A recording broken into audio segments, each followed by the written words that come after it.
আপনি কি ভেবেছেন আপনার নামাজ দিয়ে আপনি জান্নাতে যাবেন? আপনি তাহাজ্জুদ গুজার, সেজদা দিতে দিতে কপালে দাগ ফেলেছেন, এটা আপনারা জান্নাতে নেবে না? আপনি এলাকার সবচেয়ে বড় হাতেম তাই দানশীল, এই দানের ভরসায় বসে আছেন। কুশ্চিন কালো ভাব।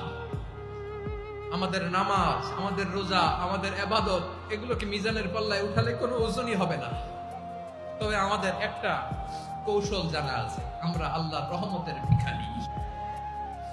আমরা সেদিন আগেই গুনার স্বীকৃতি দিয়ে দেব।